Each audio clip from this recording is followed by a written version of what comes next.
General People's Congress commemorates its 39th anniversary amid war and shattered political scene. Government forces thwart Houthi rebels' attack in Taiz and cause losses among them.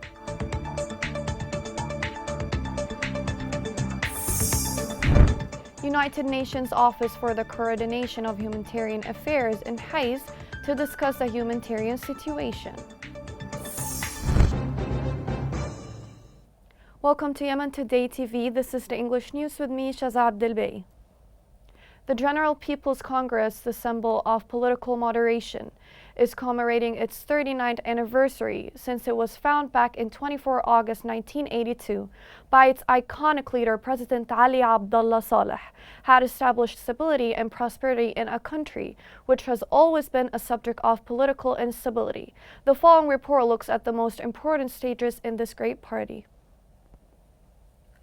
The General People's Congress, the outcome of Yemeni intellectual minds who believed in peace and moderation. In the second half of the 20th century, the ideologies of socialism, capitalism and political Islam fermented in the Arab region, and the forces of the left or extreme right were present in the general scene of a number of countries, including Yemen, which since September and October Revolution were reflected in the state of political instability in both parts of the country, north and south. In the face of this dangerous situation, there was an urgent need to implement a comprehensive national project for Yemenis, stemming from the nature of Yemeni society and touching the concerns and aspirations of its people.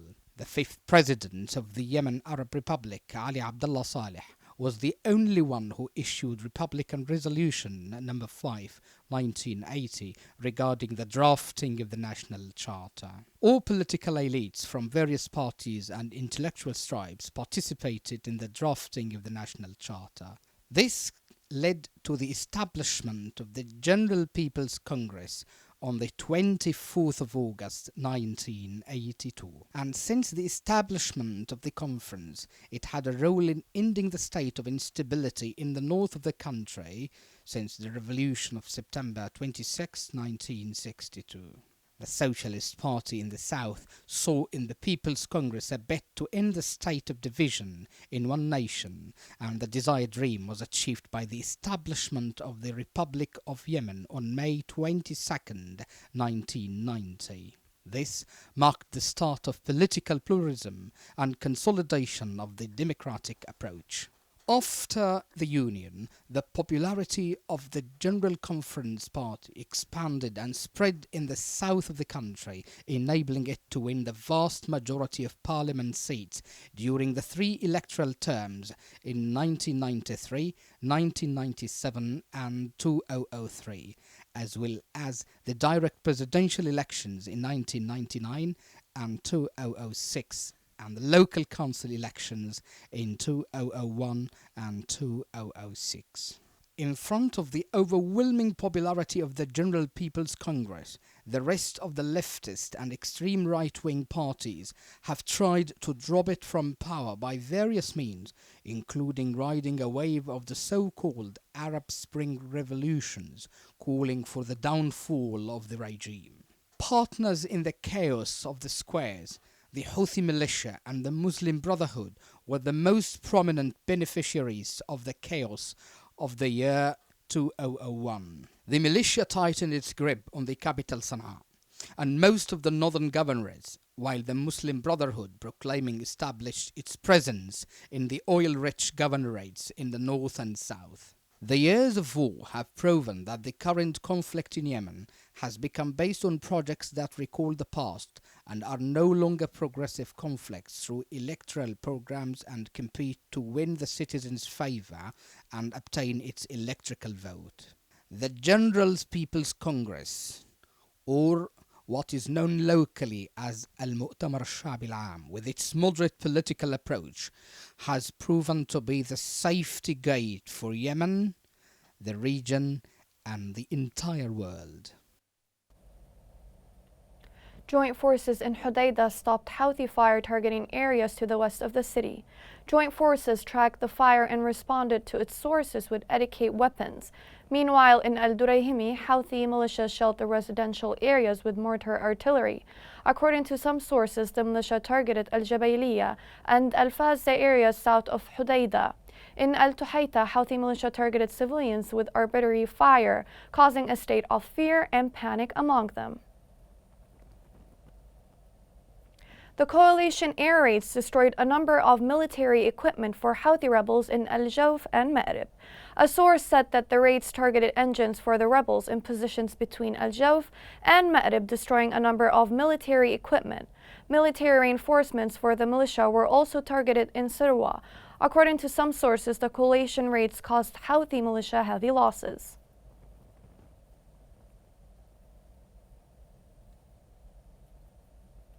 Houthi militia launched a wide-scale attack in Taz. According to military source, the government forces thwarted the attack in Maqban, to west of the city, causes huge losses of lives and equipment among the rebels.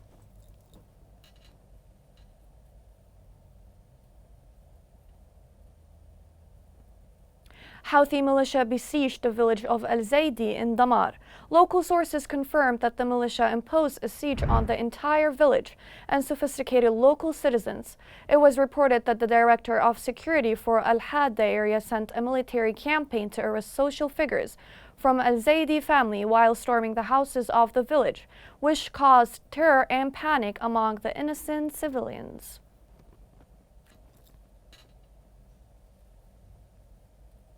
Houthi militia executed a sheep herder in the west of Taiz.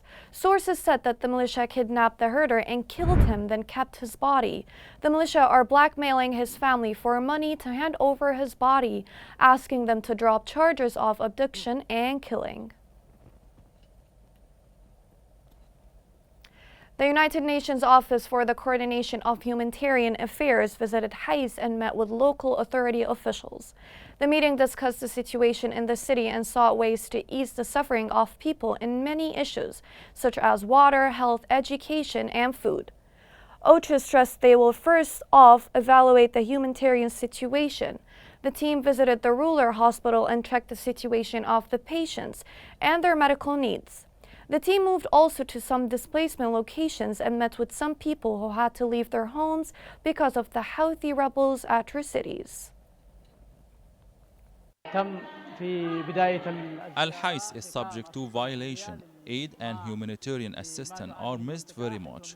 Most organizations do not come to Al-Hais, but today we coordinated with the local authorities and the partners. We set priorities and the sectors that will be handled from the part of partners such as the sectors of health, education, water and social sector that represents the most important sector to the area, especially after the people lost their livelihoods. All are suffering, the displaced and the residents. We hope that the partners focus on the city of Al-Hais because it needs intervention, projects and infrastructure that will help in easing the suffering from the city.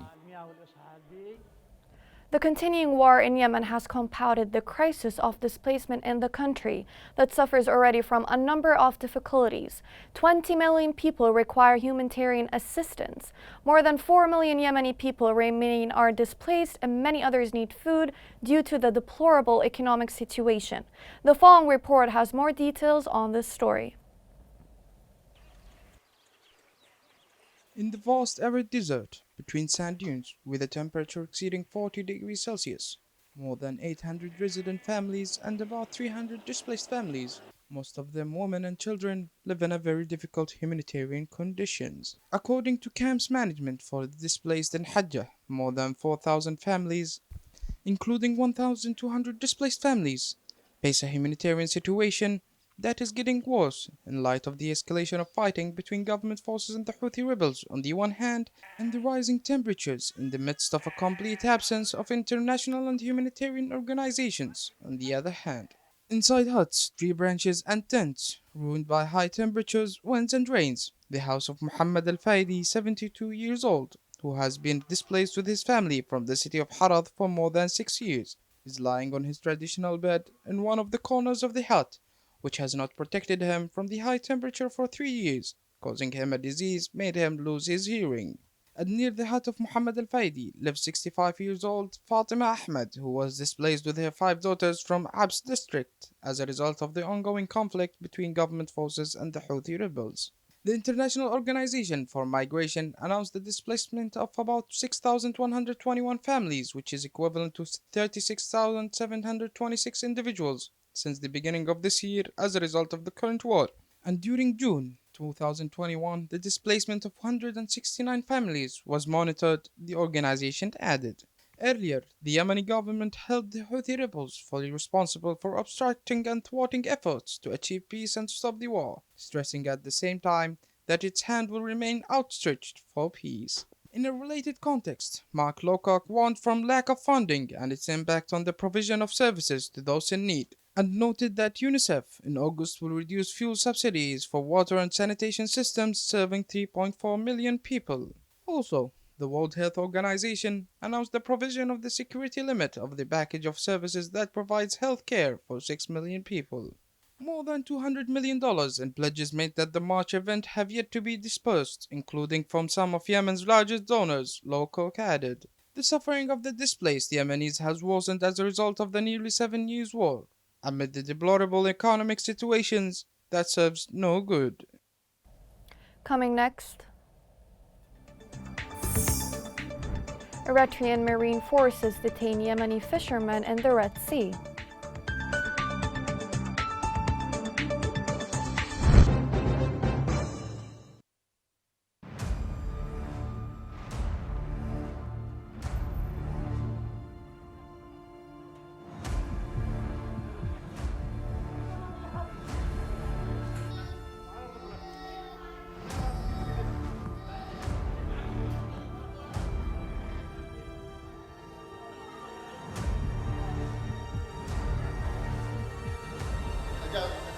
ثالثتي على منطقة الروضة استهدف الأطفال الأبرياء اللي يلعبوا في الشارع يدعي للسلام يقولوا للسلام يقتل أطفالنا يقتل أطفالنا الأبرياء.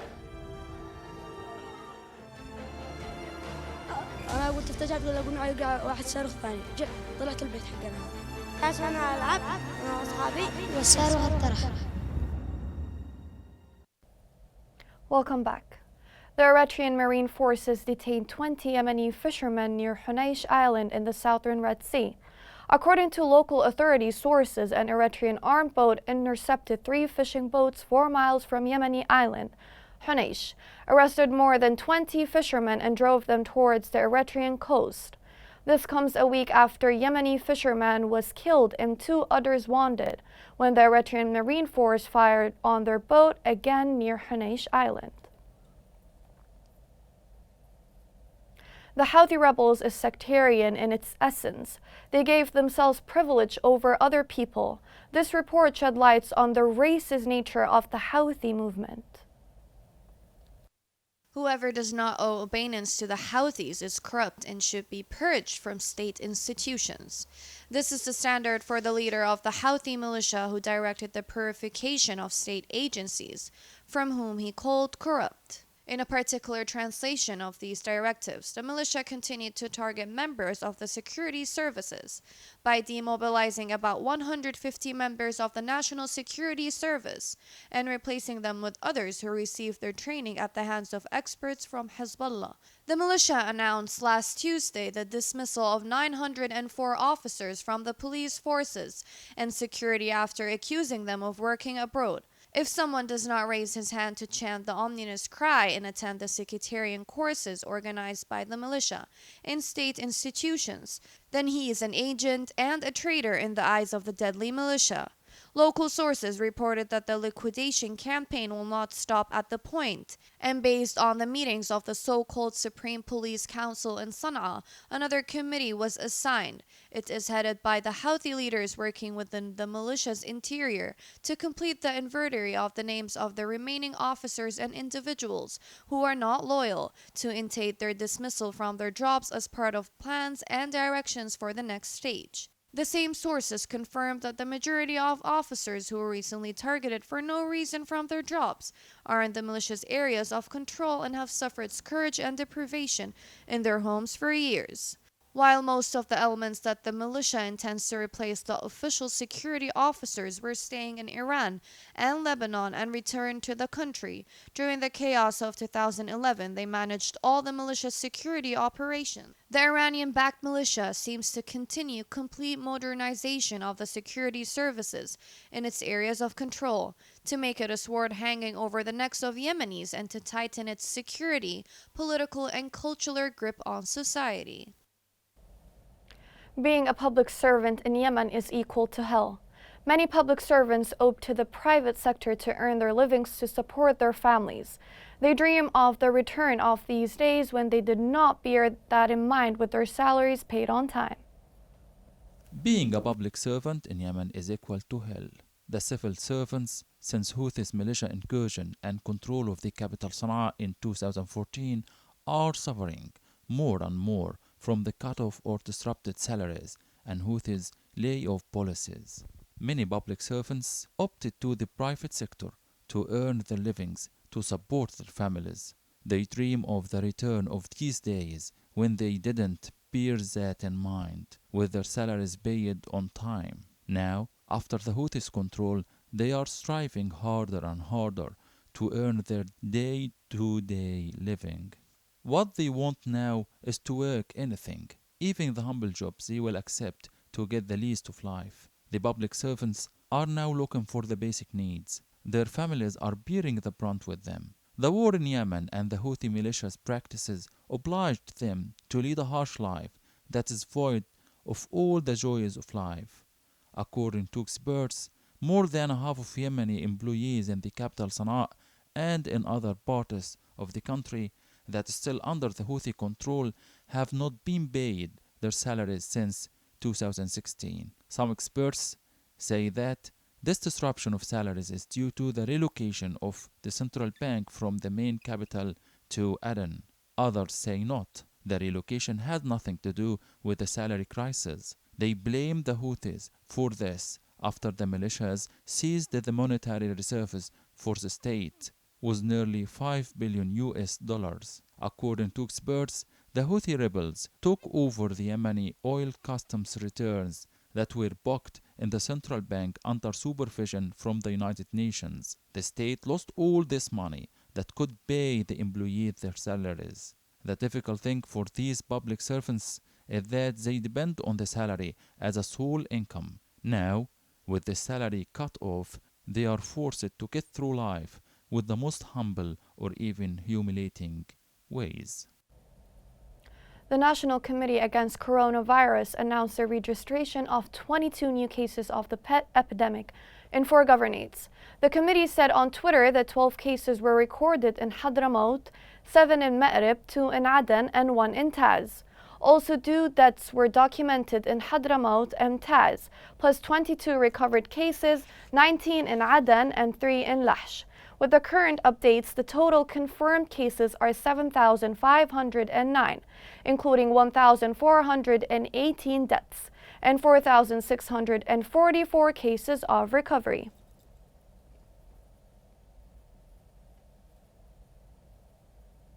Here's a reminder of the main headlines. General People's Congress commemorates its 39th anniversary amid war and shattered political scene.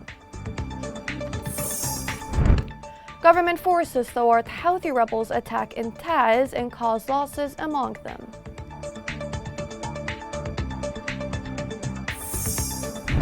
United Nations Office for the Coordination of Humanitarian Affairs in Hais to discuss a humanitarian situation. This is the end of the news. Thank you for watching.